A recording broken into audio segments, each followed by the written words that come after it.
Hey friends, welcome back, and if you're new here, my name is Lisa. I do videos on budget grocery shopping and cooking. A lot of times I do videos showing my normal week-to-week grocery budget or everyday ways that I save money in the kitchen. And some videos like this one, I work with a grocery budget that is a little more challenging than normal. Basically, I've gone through a lot of financially unstable times in my life, and back then I didn't know how to cook in the ways that I do now. And these videos are basically what I wish I had known when I was barely scraping by. I fully understand that people have different dietary needs and preferences. I also fully understand that poverty and low income doesn't look the same for everyone. That is just my gentle reminder that this is not meant to be a one-size-fits-all for everyone, and I am directly drawing from my own experiences. As you likely saw from the title and thumbnail of this video, I will be feeding myself for $21 for the entire week from Walmart. I'm in Raleigh, North Carolina. If you're someplace else, your pricing may look a little bit different at your local Walmart. This is ultimately just a demonstration of one way to get by in tough times, but if you yourself are going through tough times, I really want to encourage you to reach out to any and all resources around you. That is the point of community and living in a society, is that we draw on each other for help. So there's never any shame for asking for help. It can be as simple as asking people in your community if they're cleaning out their pantries and fridge. You can also dial 211 from any phone, and that is a great way to get connected with local resources in your area. All that being said, it's time for me to get to Walmart. Just made it back from Walmart. Here is everything I got. Total came into just under $21. I left my receipt in the car, and it is too cold for me to go out and get it. But I was recording the prices in my cell phone as I was picking things up, so that way all my math would be right. So I'm going off of that right now. 5-pound bag of flour was $2.38. I got 3 bags of frozen vegetables. The frozen broccoli was the most expensive at $1.43. Is that what it was, or did I mistype that? I might have mistyped that. All right, I unlazied myself and I ran out and got the receipt, which good for me that I did, because I don't know where that price I said for the broccoli came from. The broccoli florets were $1.16. This bag of mixed vegetables was 98 cents, and then the bag of frozen green beans was also 98 cents. The can of mixed chili beans was 86 cents. This large can of diced tomatoes was $1.48. I would have gotten Aromas, but they were out. Aromas would have been 98 cents a pound. A pound of brown rice was 88 cents. And a pound of pinto beans was $1. I went with pinto beans because they are the cheapest dried bean. A pound of frozen ground turkey was $1.98. A quart of whole milk was $1.64. The peanut butter was $1.98. 3-pack of active dried yeast was $1.14. A dozen eggs were currently $1.97. Bananas were 50 cents a pound. I ended up getting 1.8 pounds, and so it was 91 cents for these 5 bananas. And then I had roughly around $1.50 left. So I grabbed one of these cacique beef chorizo tubes. The thing that I really wanted to get that I wasn't able to were avocados. They were 62 cents each. They had about 15 of them in stock, but they were in such bad condition. I told Andrew, even the couple green ones they had seemed like someone hit them with a baseball bat. Like they were not in any condition to buy. My original plan had been to get 2 avocados and split them into 4 breakfasts, but I will just have to pivot that and do something else for those days. So I'm gonna get the veggies in the freezer so that way they don't thaw, and the turkey is going in the fridge so that it can thaw. And whenever I do these really low budget videos, I give myself a small pantry of seasonings and flavorings to work with. I may or may not use all these things. It's just what I am giving myself to have available. So I just have hot sauce, Italian seasoning, onion powder, salt, pepper, chili powder, soy sauce, chicken bouillon, and some oil. By the way, I got one of these things recently and they make any oil feel bougie and fancy. I love it. First thing I'm gonna do while it's still early enough to is get some bread dough started. You could, of course, just buy bread at Walmart. It's not expensive. Same goes for pasta if I decide to use some of my flour to make pasta. Pasta's very cheap. I like going the homemade route just because I have the energy for it and I like doing it. But I would not blame anybody for choosing instead to get just a box of pasta and a loaf of bread and like whatever else rather than making it from scratch. I like to try a lot of different bread recipes. I'm always looking for that perfect combination of ingredients that is easy but delicious. I have a fully no-knead recipe that is super easy that I've done in previous videos, but it works better as more of like a rustic loaf, and I'm trying to make something a little bit more of a standard bread loaf. This one that I'm going to try, I wouldn't really call it a no-knead recipe, more like a low-knead recipe. But anyway, I'm just going to get going on it and we'll see how it works out. So to start off, I'm grabbing some milk. Making bread was actually one of the main reasons I got milk. And I'm going to heat up about just under 300 milliliters. I just like to use this jar to measure. In cups, I think it's like 1 cup and 3 tablespoons. I'm gonna pop this in my microwave, and I'm just trying to get this heated up to around like 100 to 105 degrees. I have that warmed up. I'm gonna add it to a bowl. And if you're unsure how to tell if the milk is warm enough, the thermometer is gonna be the easiest way. But if you don't have one, think about it in terms of a really warm bath or like a really nice hot tub temperature. I'm gonna add the whole package of my yeast. Give that a little stir. Just give that yeast a couple minutes to start to activate. So for me personally, whenever I activate yeast in milk, I don't get the same type of like foaming at the top as when I do it with water. But I have been seeing little bubbles pop up, and when I look down below the side of the glass, to me it looks like it's activated. I'm not really worried about it. So I'm gonna add a couple tablespoons of oil. Use any oil, olive oil, vegetable oil, a little salt, probably like a teaspoon or so. And if you've got sugar, a couple tablespoons of sugar. I have this sugar packet that's been sitting on a shelf forever and ever because when am I just gonna use a sugar packet? So I'm tossing that in. And then I'm adding in 3 cups of my flour and 3 cups. I'll stir this all together real quick. And then once I've got this like real shaggy ball of dough, I'm gonna set my spatula aside, and I'm gonna give it a little bit of light mixing with my hand. I might need to add just a little bit more moisture to this. The fully no knead recipe that I do, it gives you a really sticky dough. This one will be a lot less sticky, but this is a little bit too shaggy.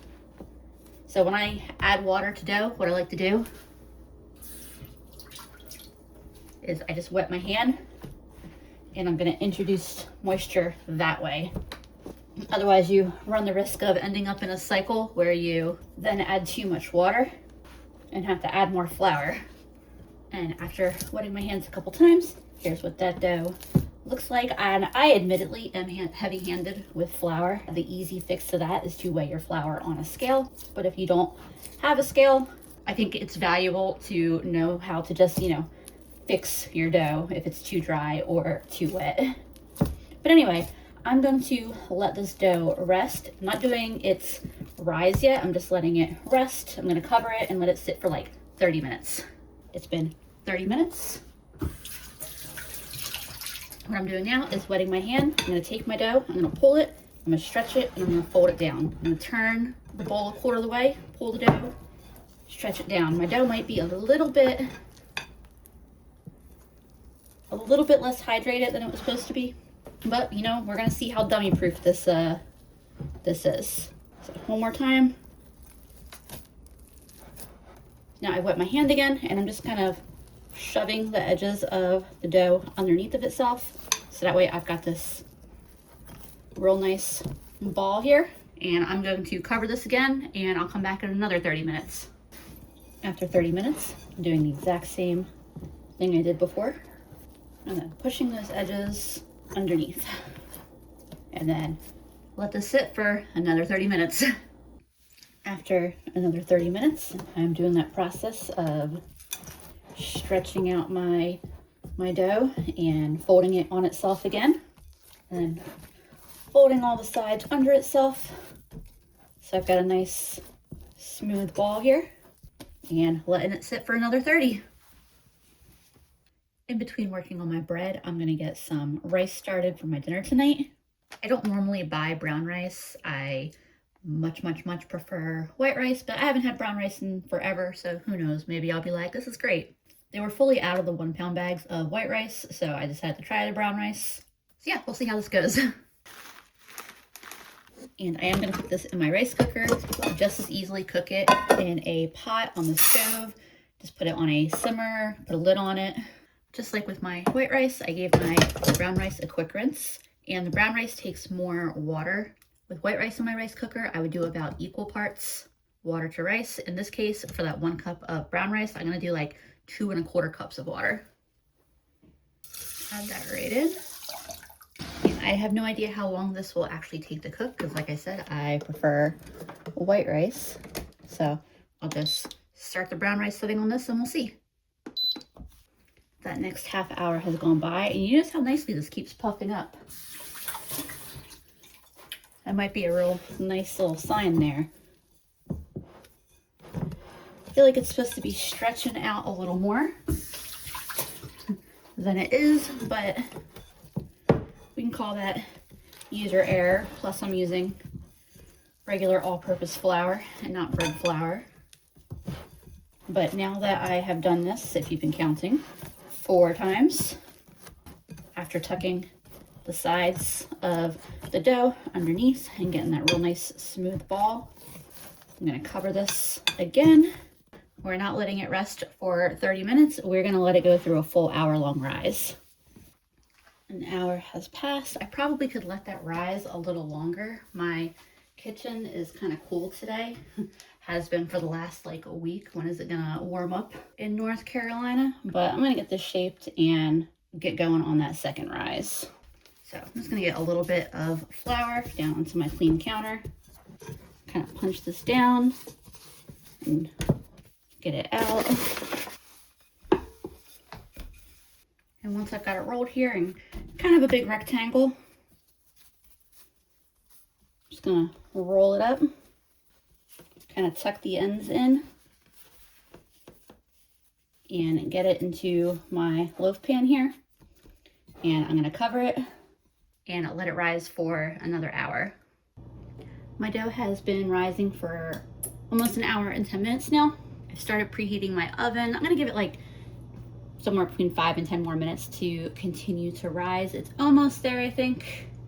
But like I said, my kitchen is pretty chilly right now. I'm gonna get started on the rest of my dinner here because my rice is done. I'm cracking open that cacique beef chorizo tube. I'm not gonna make all of it for this. I'm gonna do a little bit of it. The rest of it I'm gonna put in a baggie, and I think I'm gonna toss it in the freezer because I think I'm probably gonna have it more towards the end of the week. And this stuff thaws really quickly. I'm gonna have the mixed chili beans with this meal tonight. I almost grabbed regular chili beans, but then I saw these ones and I grabbed these because I like that there are a variety of beans. I know that there are people out there whose least favorite part of these budget videos are that rice and beans is kind of a staple of a really budget meal plan. But honestly, I love beans, so I'm not upset. And I like the ones that come in a chili sauce because it's a great shortcut if you don't have a lot of seasonings. My pan is heated up. This is cooking up nicely. I'll let this cook for like 5 minutes and then I'll start adding other ingredients. It's not a very high quality chorizo by any means. It's got lots of fat in it, but I'll tell you one thing, these things are flavorful. I also think my dough has probably risen enough to go ahead and get it in the oven. It took a little while, but it has been cold outside, cold in my house, so I'm not surprised, but this is looking pretty nice. I've got my oven at 350. I'm gonna put it in for 25 minutes. I'm gonna get these beans in the pan here to start warming up. Obviously not draining them because I got all that real good chili flavoring on them. And I'm also gonna grab a little bit of these green beans and then some veggies from just that mixed vegetables bag. I recognize that that also has green beans. The bag of green beans are what I had grabbed as my alternative to the avocado because there wasn't really anything else in the produce section that I felt like made sense to grab, and Walmart was starting to stress me out, so I just grabbed an extra bag of frozen veggies. And this is all pretty thick, so I'm adding like a 1/4 cup of water in here. And I'm gonna heat this up until those veggies are heated through. This pan is bubbling away really nicely. I did add 1 more 1/4 cup of water, and so I really like the consistency that my, essentially like my sauce here is at. I'm gonna give this a taste in just a second. That is really good. It's gonna taste really good with some hot sauce on it. Only thing I'm gonna add is a little bit of black pepper. It definitely doesn't need any salt added. Just a touch more chili powder. And let's throw in a little onion powder. Though if I had no seasonings and just needed to eat it exactly as it was mixed in the pan there, it would still be very delicious. I'm gonna give this one more taste, and I'm gonna turn the heat off because regardless of whether I need to make any other adjustments, the heat doesn't need to be on at this point. That is perfect. I had thought about whether I wanted to fry an egg to put on top of the whole thing, which I think would be really amazing. I just don't think I'm hungry enough for it. And here's my rice out of the rice cooker. My number one favorite thing about the rice cooker is that it keeps the rice fresh and warm and ready to eat, so you don't have to worry about timing it perfectly like with the rest of your meal. All right now I have my bowl for dinner tonight plus 2 other containers. I was figuring if I could get this split between 3 meals, that would probably be the right amount. So I'll make how much I'm comfortable eating for dinner, and I'll split everything else into these 2 containers, which will probably be lunches. And by the way, I just had a bite of the rice and I'm enjoying it right now. There was a while there where I ate a lot of brown rice, and so maybe I burnt myself out of it. I will say it reminds me a little bit, like there's a certain flavor profile with it that reminds me of oatmeal. And I also burned myself out of oatmeal. That is the primary reason you haven't seen me get oatmeal in any of these budget meal plans in a long time. I am just not interested in oatmeal lately. Just a nice little bowl for today. Like I said, if I was hungrier, I would have fried an egg and put an egg on top of that, and that would have been good. So I very, very comfortably got 3 meals out of this. I got that pan wiped pretty clean. I'll let these cool down just a little bit, and then I'll pop them in the fridge.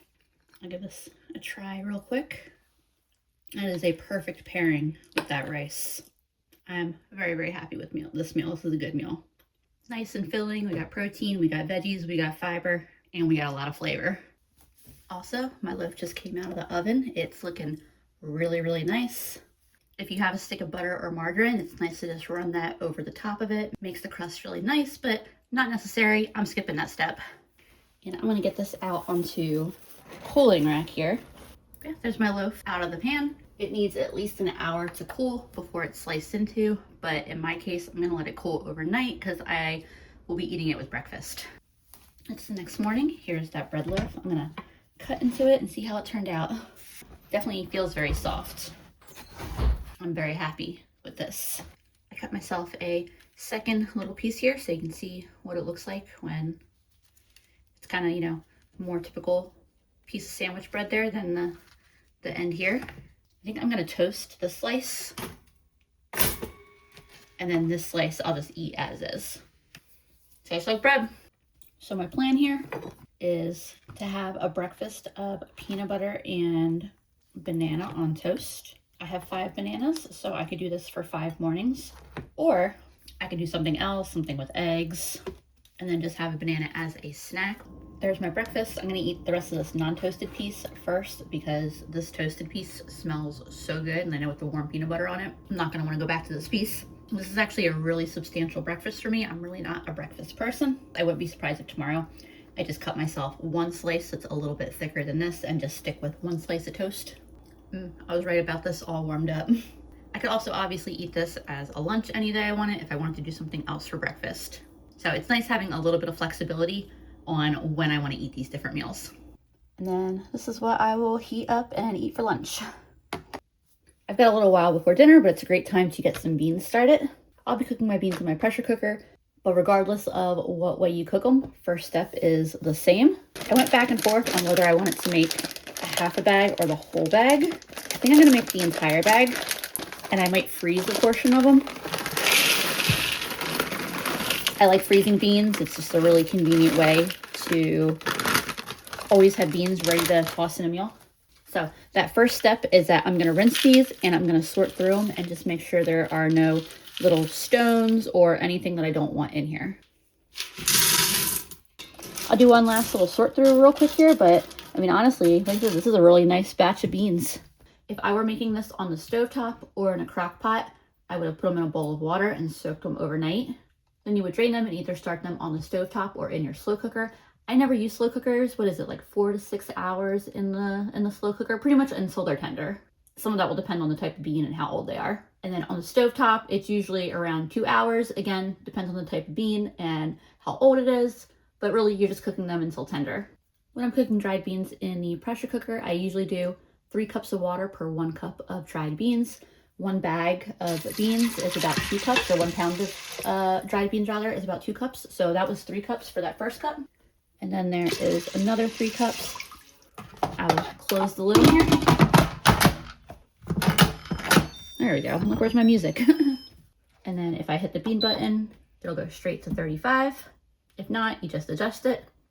I was running out the house earlier, so I didn't record it, but I sliced a bunch of slices from my loaf to kind of start to air dry and get a little bit stale. So remember how beautifully my bread was slicing? Well, I started slicing this bread and I discovered a big hole right in the middle of my bread and a little bit of underbaked dough. I have no idea what happened. I've never actually had that happen baking a loaf of bread dough before.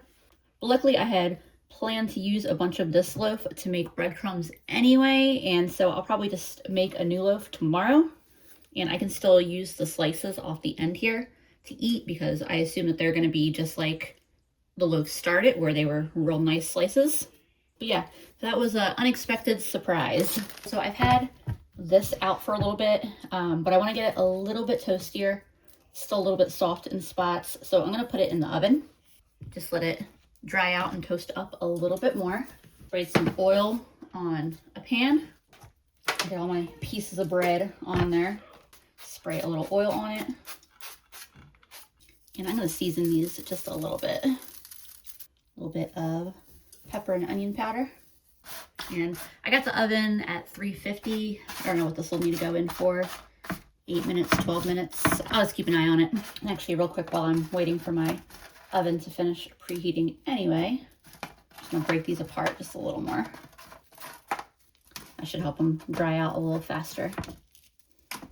Here are my breadcrumbs. Basically how it went is after 8 minutes I took the pan out of the oven, I threw in the ones that were the most toasted, put the rest back in for 5 minutes, took it out, took all the ones that were the most toasted again, and then put it in, what was left in, for one last little 5-minute session in the oven.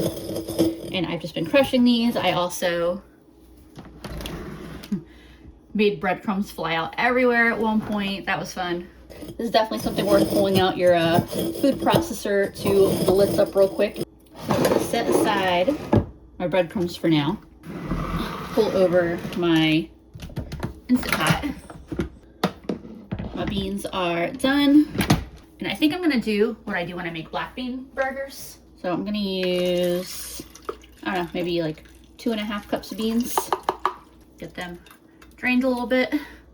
And then I still have my pan over here that I had my breadcrumbs. And I'm gonna spread these out on the pan and I'm gonna pop them in my oven and just let them dry out a little bit. It just helps the patties form and stick better. And then the rest of my beans, I'm just gonna put them in the fridge for now, so I can use them up over the next few days. And like I mentioned earlier, if I need to freeze some of them so that way they'll last till the end of the week, that is what I'll do. Trying out a new to me dish today. I'm gonna try doing some turkey and pinto bean burgers. I've made black bean burgers and I've added lentils as a means to extend ground beef before, but so I'm assuming, I mean, there's no reason why this shouldn't work out. Ooh, that's gross. I gotta wipe that down in just a second here. But I'm gonna take half of my ground turkey and add it to those breadcrumbs. I've got a lot of different sizes of breadcrumbs and I kind of like it that way. The other half of this is gonna go in the fridge to use tomorrow, and then I'm gonna wash my hands and wash my counter here real quick. I've pulled my beans out of the oven. I'm gonna add 2 eggs to this. All of those pinto beans.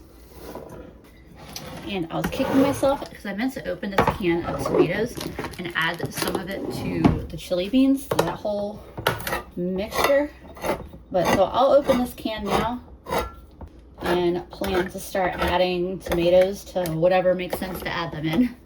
So I'll add a nice spoonful of tomatoes, maybe even a little bit more without the tomato juice. And hopefully that acidity will be a nice touch in these. Also gonna get some seasoning in here, a bit of soy sauce. If you got Worcestershire instead of soy sauce, that also works.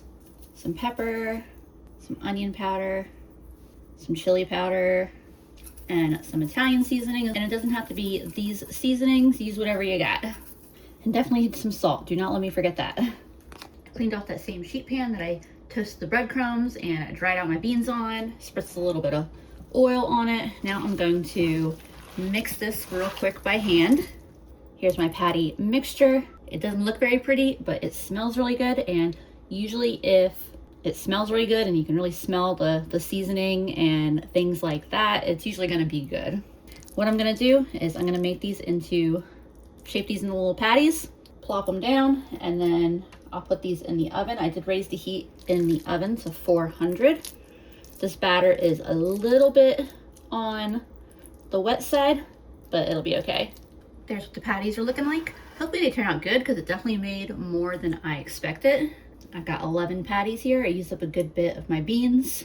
I think they're gonna be good though. But I'm gonna put these in the oven for 10 minutes and then I'm gonna flip them and cook them for another 10 minutes. Here's my patties after the first 10 minutes. They're starting to look a lot more appetizing. And I'm just gonna spritz a little oil on top of these before I flip them, because I can tell these want to stick just a little bit. But I'll get all these flipped over and then they're gonna go back in the oven for another 10 and then they'll be done. Here are my patties out of the oven. They smell really good. I got a couple pieces of bread off the end where it's not undercooked or with a big hole in the middle. I thought about roasting that bag of broccoli I had gotten and having that as a side. I don't know what I'm gonna do yet with that. Actually, I do know that, hold on. I do want to toast my bread real quick, so I'll do that. All right, now I got nice toasty bread to eat this on. So I'll give this a taste. I know I'm gonna be like, it would be really great with a sauce, but let's see how it is on its own. This is really good. It definitely does remind me of a good black bean burger, but because it's got that little bit of meat in it, it's also got a little bit of that savory meat flavor as well. It's got lots of flavor. It's moist in a really pleasant way.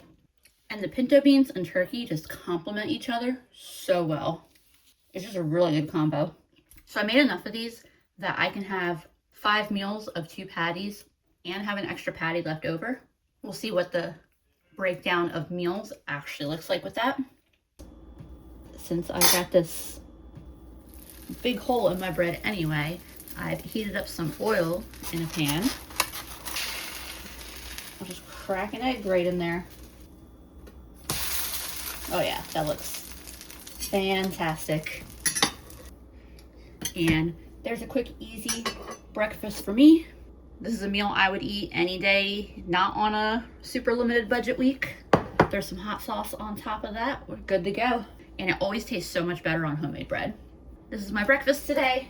The other container of chili and rice will be my lunch for today. And then we'll see what I do for dinner. Here's a tip number 2 at trying out this method for bread making. I'm calling this my redemption loaf. I heated my milk just as before and added the yeast in and gave it a few minutes to activate. Then I added my salt and oil and then my 3 cups of flour. Since the bag was a little emptier, it was easier to not overpack the cups. I stirred it all together until I had a shaggy dough and started mixing with a wet hand. It definitely seemed like I got the flour amount closer to right from the start. I probably spent around 2 or 3 minutes kneading it and then let it rest covered with a towel for 30 minutes. I did my 4 stretch and folds, rotating the bowl around as I did so, and then tucking the sides of the dough under itself, then covered it to rest again. I repeated the process 3 more times, just like the first time I made the dough. The biggest difference in the second round of bread making was that my kitchen was a good bit warmer this day, and I feel like that was making a big difference in the dough. I let it rise for an hour, and I feel like it rose more than my first attempt. I made sure also to really thoroughly punch it down, as I read that that could have been a factor in my holy loaf. I floured my counter and rolled my dough out, and then rolled it up and put it in my loaf pan. I let it rise again for an hour and decided I wanted to give it just a little more time to rise a little higher above the edge of the pan, so I let it go for another 20 minutes or so. And I think it definitely rose a lot more. I put it in the oven to bake for 30 minutes this time.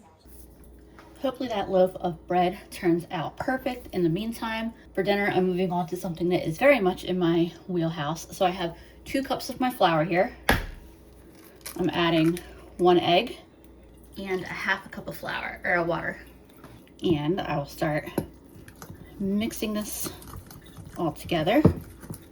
And then as soon as it turns really shaggy like this, I'm gonna ditch the fork and pull the dough together the rest of the way with my hand.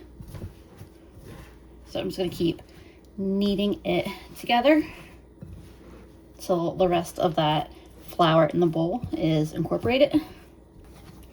It kind of looked like it was gonna be too dry for all of that flour to incorporate, but after like 45 seconds of kneading it in, it is all together. I'm gonna knead it for another minute, and if it seems like it's a little on the dry side, I'll just wet my hand and add that little tiny bit of moisture to this, and that would probably be all it would need, but it may not even need that, because as I keep kneading it, the moisture is becoming like more evenly distributed, and it's becoming a smoother ball of dough. That's the thing with pasta dough, is it's very forgiving. If it's a little bit too wet, just add very small amounts of flour and work it in. If it's too dry, add very, very small amounts of water, work it in. It is rare that a pasta dough that is too dry or too wet is not salvageable. This is definitely fine as far as like the flour to liquid ratio. It's a little bit tacky, but it's not actually sticking to anything.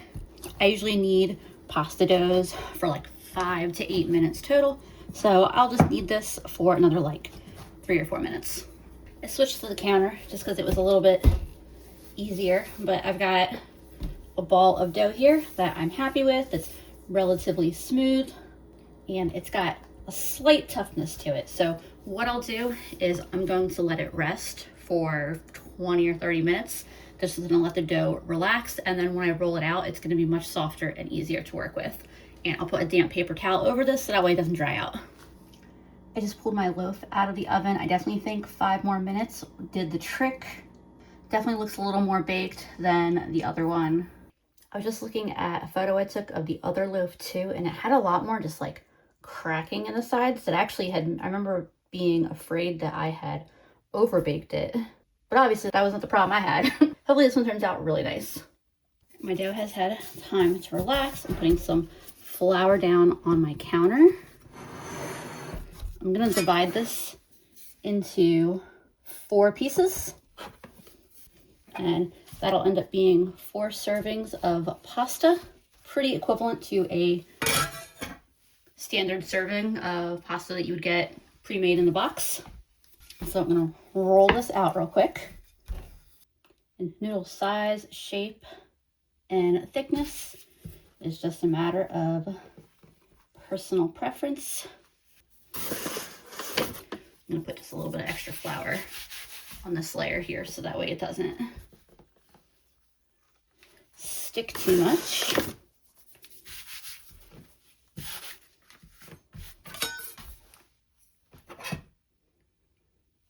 And then I want these kind of on the thin side, so I'm gonna take the time to cut them a little thinner. You have a pizza cutter, I bet that would actually make quick work of this.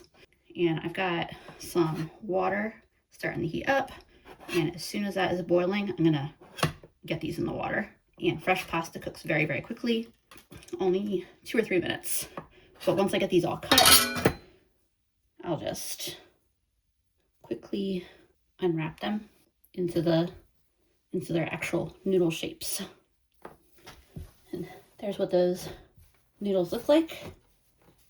My water's just about to be boiling, and I'll end up doing the same thing with the other 3 sections of noodles, but since I'm gonna not be cooking them yet, I'm gonna make sure that they're floured really well after I cut them apart. Hopefully this is a big enough pot. I make ramen in this little pot, so I figured for like 1 serving of pasta, I should be able to get away with. Like I said, this just needs 2 or 3 minutes to cook. These noodles are pretty much done. See, they're all kind of floating to the surface. They're nice and plump. I just tried one. They got a nice little bite to them. I'm gonna move this pot off the heat. I'm gonna put this pan on, turn the heat down a little bit. I could eat those noodles with a little bit of oil and some seasoning. I could try to make, that might be a lot of peanut butter. Oh well.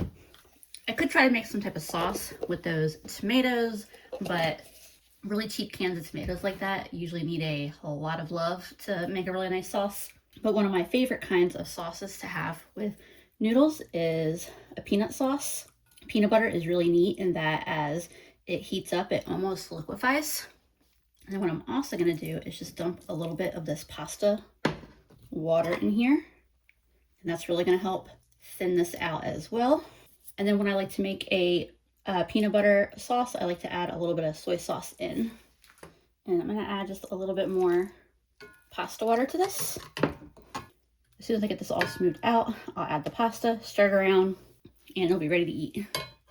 I know a metal spoon is not the most ideal utensil to be stirring the sauce around, but that is the beauty of my cast iron here, is that the spoon is not gonna hurt it any.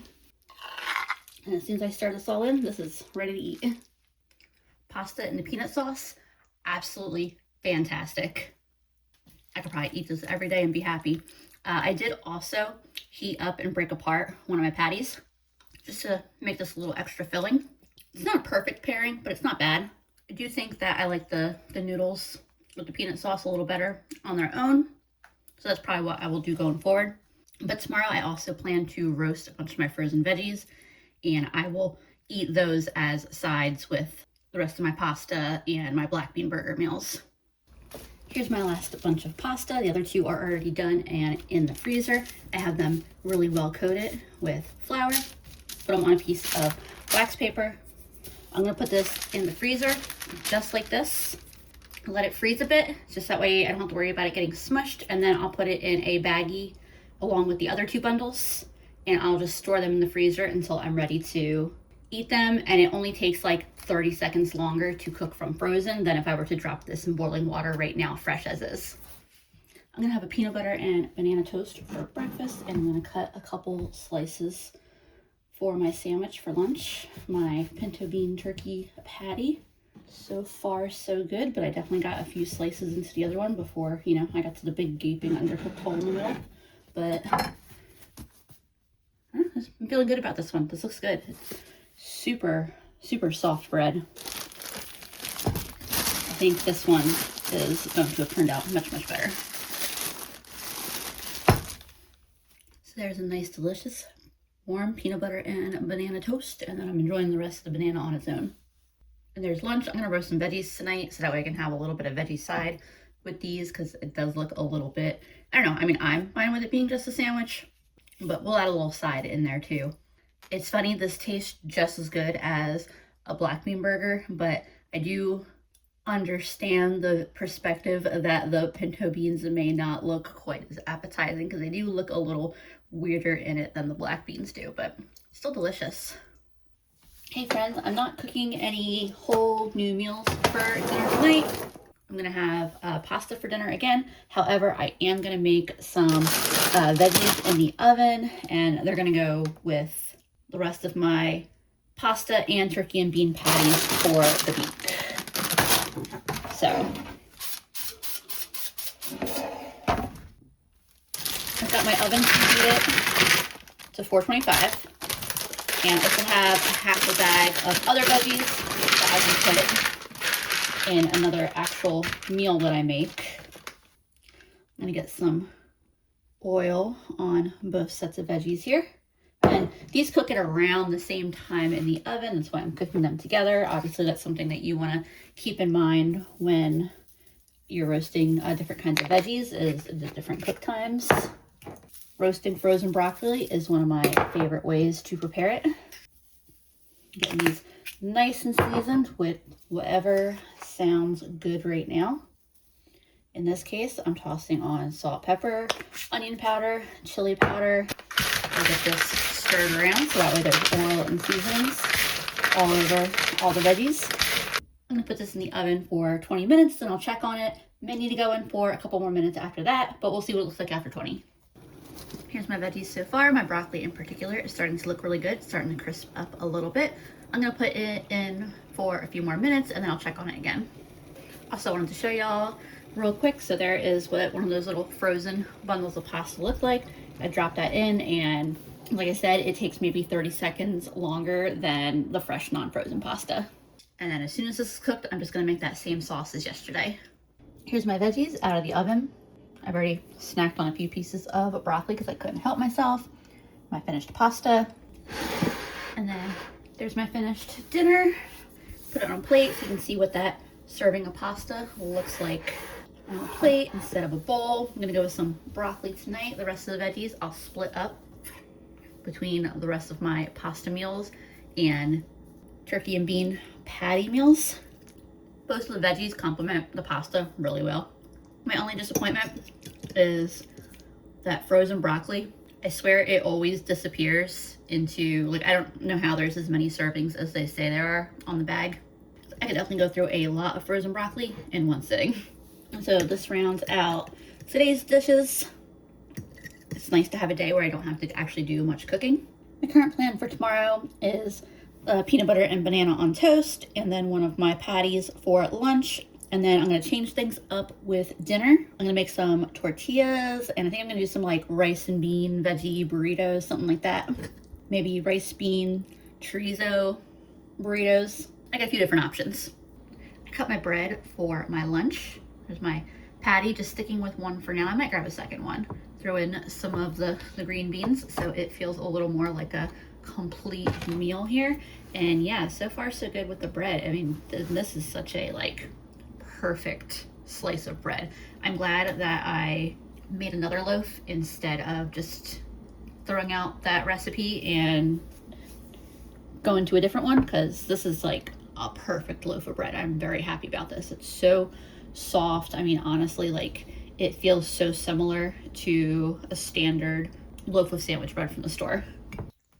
Another day, another peanut butter and banana breakfast toast. My bananas are starting to get a little riper, a little spottier, but honestly, this is the perfect banana for me. Like, this is like when they're at peak ripeness for me. What kind of bananas do y'all like? You like them when they're a little more on the green side or when they're a little spottier? So today I was assessing what I have left, like leftover in the fridge, what I have left for uncooked ingredients, what I tossed in the freezer. And I'm realizing I actually have quite a bit of food. I'm definitely not going to be like ending the week hungry or anything. The main thing is I just don't have a lot of variety, which, I mean, that kind of comes with a small food budget. But really, at this point, I've got 3 dinners, 3 lunches, and 3 breakfasts left to go. I still got a couple bundles of noodles that I haven't eaten yet. I've got a whole bunch of those turkey bean patties left.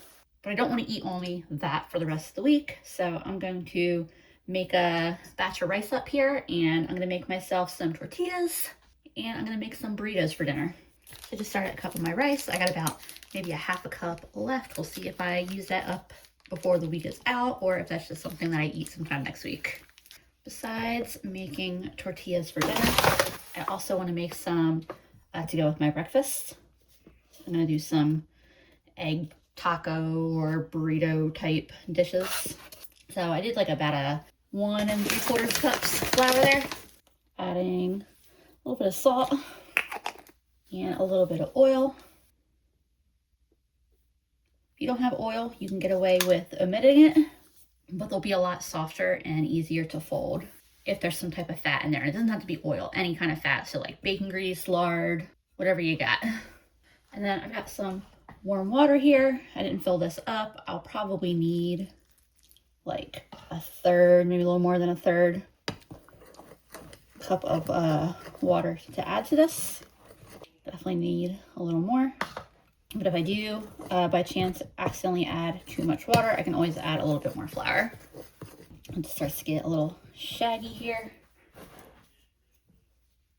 I'll switch to using my hand, adding water in very small amounts if it needs it. Obviously, this is still way too shaggy. I'll put just a little bit more water in. Pretty much got my dough here where I want it. a little bit tacky, but it's not sticking to my hands or the bowl. And I'm just kneading it together here for a second to make sure it's all fully mixed. And then similar to the pasta dough, I'm gonna let it rest. It just helps make sure everything is fully hydrated. It lets the dough relax. It'll be easier to roll out. And just like with the pasta dough, I'm gonna put a damp paper towel over this so that way it doesn't dry out. And I'm gonna let it rest for just like 15, maybe 20 minutes. To make my tortillas, I have started heating up this cast iron pan. I'm gonna let it get nice and hot. I've got a little bit of flour here so that way I can dust my counter, and I'm gonna divide my dough here. I'm thinking these 3 smaller ones for my breakfast portions and then these 3 larger ones for dinner. So I'll put all but one of these little dough balls back in the bowl for now until I'm ready for it. A little bit of flour on the counter. I will admit I like pressing out corn tortillas better than rolling out flour ones. Let me grab my rolling pin and I'm just gonna roll this out. A little bit of flour on top and aim for it to be like more or less a big round flat disc. See, more or less round, good enough. And then hopefully my pan is hot enough here. But at least I got the sizing down really well there. If this is hot enough, it'll cook, I don't know, about 60 seconds per side or so. I don't actually time it or anything. I just look for the texture to change on the tortilla. I didn't show me flipping this one because my pan was still heating up, but looks great. Put it in my little tortilla keeper warmer thing. And I did roll out the next one while I was waiting for that one to cook. And then hopefully my pan should be a little warmer now. This should cook a little faster. Yes, cooking much, much faster now. I've got bubbles happening. And that was after, yeah, just like 45 seconds to 60 seconds. And this one finished up legit just in time for me to be done rolling the next one. And then the 3 little ones will be fastest to roll out. I just finished my tortillas. I swapped another pan here. I just chose this one because it was the easiest to grab. I grabbed out my turkey. I had actually tossed it in the freezer because I didn't want it going bad, but I didn't pull it out of the freezer. So I'm gonna be cooking it straight from frozen in this pan. Not ideal, but also not the end of the world because it's just ground meat. So this is now all broken up. Just a little bit more cooking to go. Get some seasoning on here. I'm adding other stuff, so if it looks like that was a lot of salt, there's about to be other ingredients in here with this. I'm just throwing in salt, pepper, onion powder, chili powder. Give this all a stir, let it cook together for a second, and I'll start grabbing out those other ingredients. To start off, I'm gonna add most of those tomatoes I have. I'm gonna save just a little bit of them for breakfast.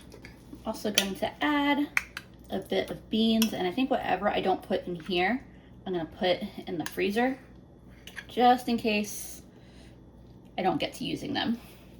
I like to keep already cooked beans in the freezer, and then I can just throw them in a pot of whatever. This has come up to a little simmer, and I've been letting it cook together. I've got the rest of those mixed veggies. I'm gonna add the rest of those. I'll let those warm up and cook. I just tasted this. It is pretty good, but before I get that rice that I cooked, which is done and ready to go in,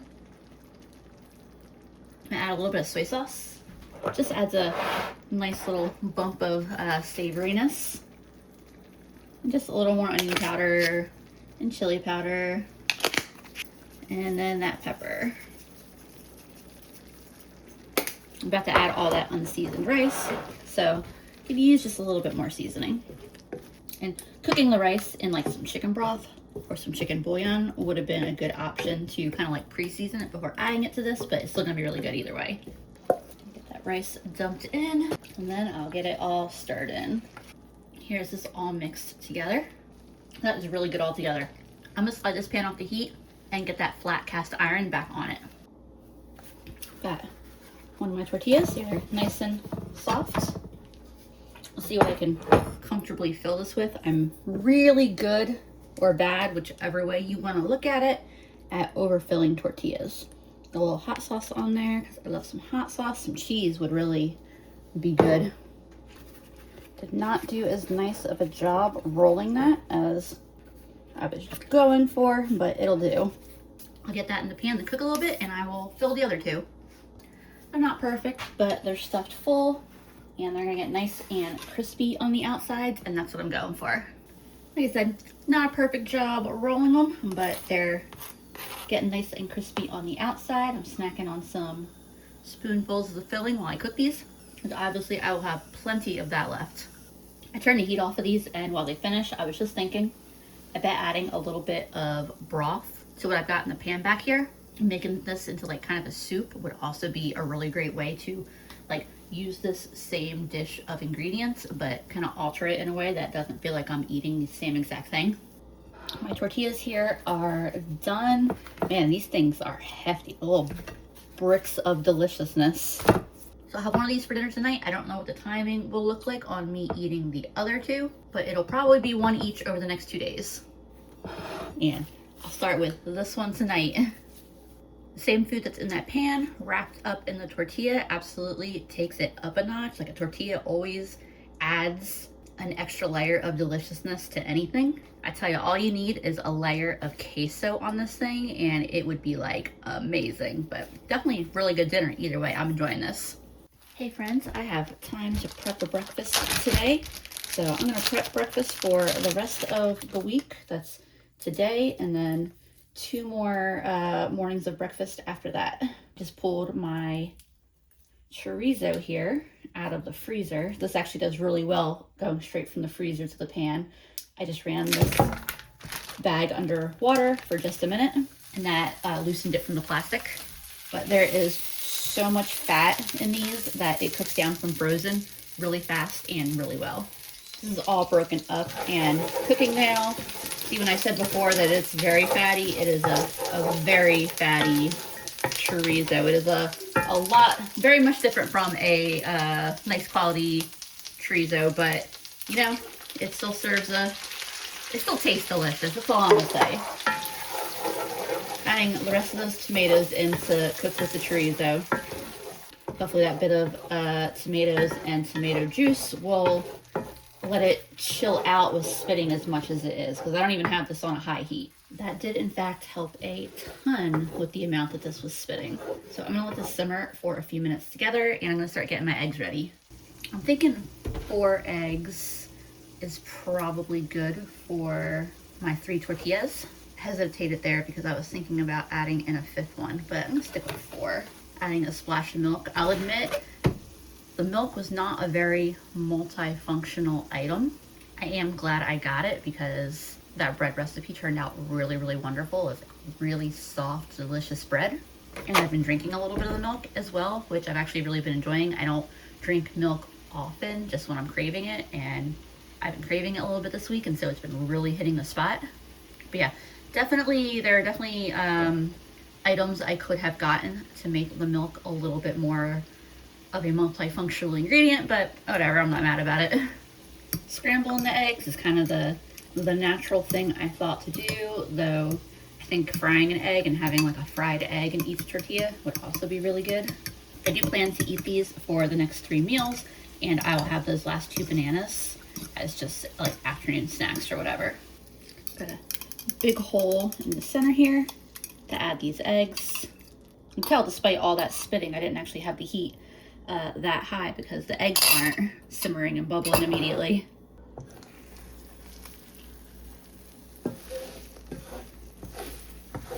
Now that my egg is mostly cooked, I'll break it up into some nice big fluffy chunky pieces and get everything all stirred around together.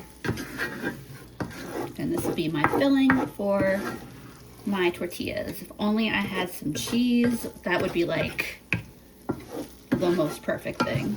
And some onions and peppers. That would be pretty cool too. So I'm gonna get this off the heat and I'm gonna get my flat cast iron on the heat. Since I was just leaving my tortillas overnight, I wrapped them up in a towel. They're still pretty soft, and all I gotta do is pop them on this warm pan for less than 30 seconds, and that'll make them super soft again.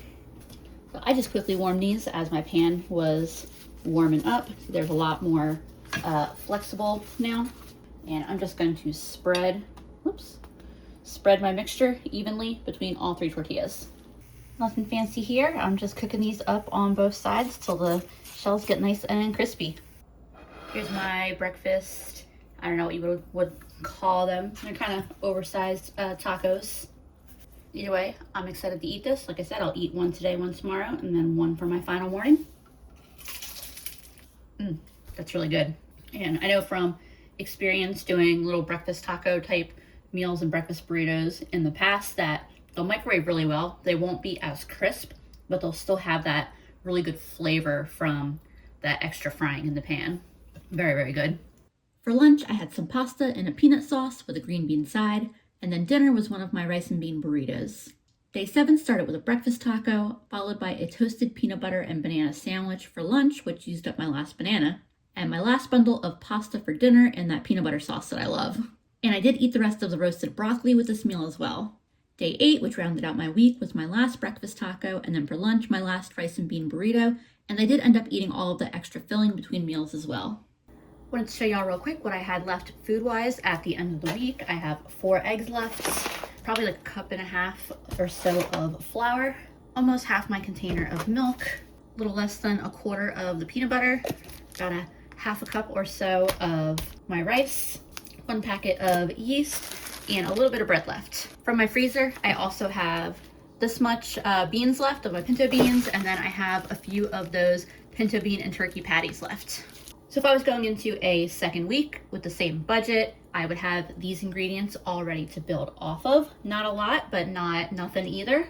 So I would definitely have like a little mini pantry here to add on to my $21 for the second week. And that is the one thing that is missing when I do these videos, is that there's usually some odds and ends that we have week to week, and those odds and ends end up giving you so many more options and more flexibility in what you can do with a small budget. I made a quick little graphic that shows what I ate each day of the week. You can pause if you want to take a closer look at that. And I mentioned that completely no knead bread early on in the video. I was hoping I would have a chance to make it, but I really just didn't have a chance. So I'm gonna link that over here in just a second if you want to check that out. And if you like this style video, I have a whole playlist of similar ones that I have done. I'll also link that over here. Thanks for hanging out with me in my kitchen, making some delicious meals. If you haven't subscribed to me yet, definitely please consider it. I appreciate y'all so much, and I will see you again soon.